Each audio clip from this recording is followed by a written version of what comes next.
Hello everyone and welcome back to my weekly series. So if you've been watching my videos for a while now and haven't subscribed to my channel yet, click the red button and subscribe right now. And feel free and be generous in sharing these videos with as many people as you think will benefit from this. Because the intention behind producing these videos on a weekly basis is to just reach out and help as many people as I can through all the learnings, wisdom, and experiences that I have collected over the years. So do join me in spreading the energy of goodness around.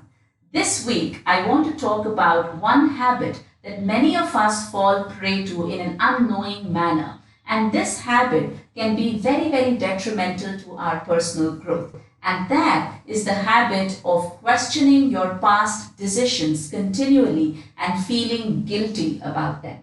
Lot of studies and research has shown again and again that if you live with feelings of unresolved guilt for a very long time, then your ability to focus, to concentrate, to pay attention to the present moment is much lower. And this lowers your levels of productivity.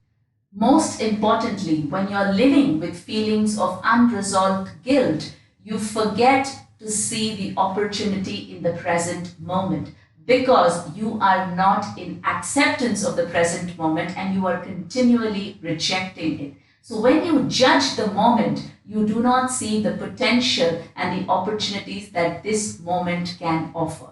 The biggest lesson that I really want you to take back from this video is that there is always opportunity in adversity, and we need to be in the right frame of mind to be able to spot those opportunities and capitalize them. And that is why it is so essential to work on our past. Recently, I was having two different sets of conversation. One was with a friend and the other one was with a coachee. So when I was talking to my friend and we were generally discussing about life, so she is in her late 40s and at a senior leadership position in a leading IT company. And she was telling me that I have been doing this for over 25 years now. I have a great team and I've won many accolades for whatever I have done. But right now I feel stuck in life because I know that there is so much more that I can do. And I feel that I have come to a point where I need to invite other things into my life other than just my profession. And I know her as a person. I know that besides being a great professional and a great leader, she's also a great cook. She's extremely good with arts and craft and so many other things. So I suggested to her, why don't you just take a break for a few months and see what is it that is inspiring you right now, and maybe that is your calling. So you need to take a break for a few months to figure that out. And she said to me, you know what, it is too late. If I had taken this decision 15 years ago and left my corporate job to figure out my interests, I would have probably been an entrepreneur today. When I look at the other young entrepreneurs and startups, I really feel so bad that I didn't have the courage to take this decision 15 years ago. And now, having done this for so long, it is so difficult for me to imagine being without a job even for a month. So that was the conversation I had with my friend. And during a coaching conversation with a coachee, she was one of the women that even I admire. She had done academically very well, and one of those typical young, courageous women who always followed her passions and her heart. And even though she had done academically well and secured great marks in 12th grade, she opted to do hotel management instead of the traditional science, arts, and commerce streams. She worked for about 6 years in the hotel industry, and then she discovered that her passions and interests lie in serving people. And so she went in different roles, from customer service to teaching to education, and finally today she leads a ed-tech startup in India. So she's fairly successful in her career. And while having a conversation with her, so she said that even though I'm very happy about the choices that I made in my life, but when I look at the LinkedIn profiles of the students that I grew up with, the people I studied with, and when I see that some of them are in really senior positions in big organizations, I sometimes feel a sense of guilt, and I feel that if I had made more traditional, conservative choices in life, if I had listened to my parents, then probably even I would have progressed to that level. So even though I feel happy about wherever I am today, I really feel that my designation and my role could have been better had I made different choices. And this was so interesting because I had spoken to two different women who wanted to be like each other. And the reason I'm bringing this out is many of us can relate to these kind of feelings where we start to question our own decisions of the past and wonder if we could have done something different. So whether it is a decision about your business, about your personal life, about your decision to marry somebody, your decision to walk out of a relationship, whatever that decision is, if you're questioning your decisions and you're wondering if you could have done something different, then you are harboring feelings of guilt and sometimes even shame, which is not very good because it's only adding to your emotional baggage. And my dear friends, when we walk into our present and our future with that emotional baggage, it's going to ultimately have an impact on our health, on our work, and our life as a whole. Your mind always traps you into believing that you could be in a better place than where you are. So here is a simple 3-step process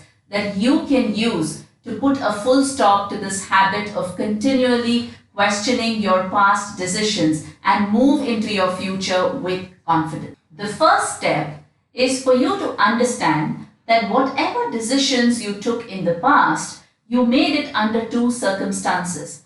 Either at that point in time, with whatever limited thinking you had, you were completely convinced that this is the right thing to do and hence you took that decision.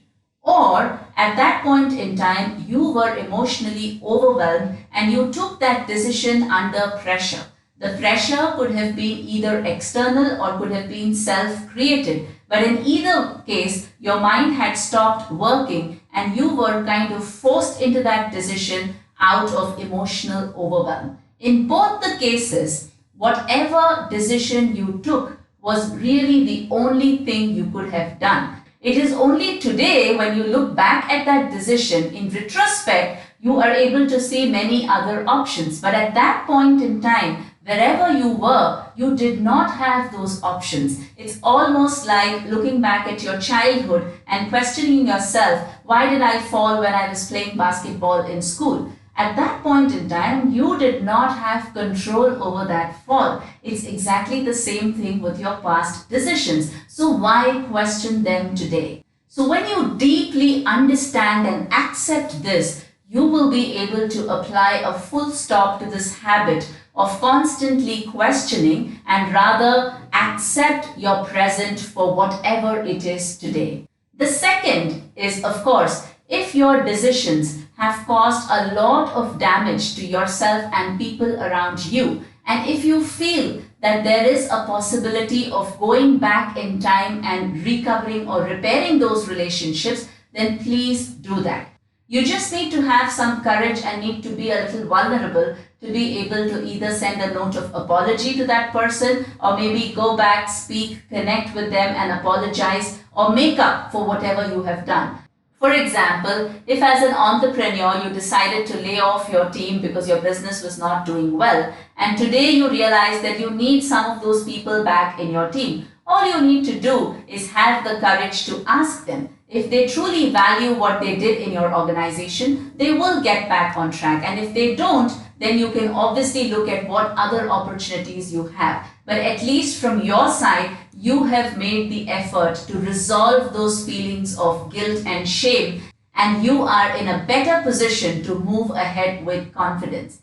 But in most cases, going back in time or repairing a particular relationship is not possible, and hence, try to understand that whatever decision you took was really the best and the only possible thing that you could have taken at that point in time and put a full stop to the continual questioning in your mind.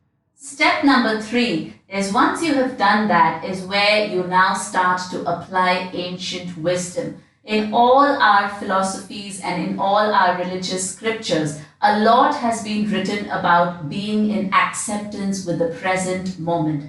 There is so much wisdom in this saying that the present moment is really the best place you can ever be. And when you are in complete acceptance with where you are now, that's the only way you can actually take yourself, your life, and your career to the next level.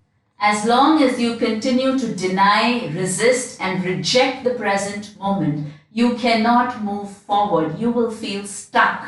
And when you are in complete acceptance and oneness with what is, with the present moment, there is a whole lot of energy in you to identify the opportunities that the present moment offers, to capitalize those opportunities and to move forward with confidence. And so, my dear friends, apply this 3-step process and see how it works for you. In my online course called Design Your Life on Purpose, which is going to launch soon, I have shared the techniques to tap into opportunities of the present moment. And that's something that's going to be extremely useful for you. So stay tuned and keep watching for more updates on that. Until then, all the very best and wishing you an empowered, enriched, and inspired life. Thank you.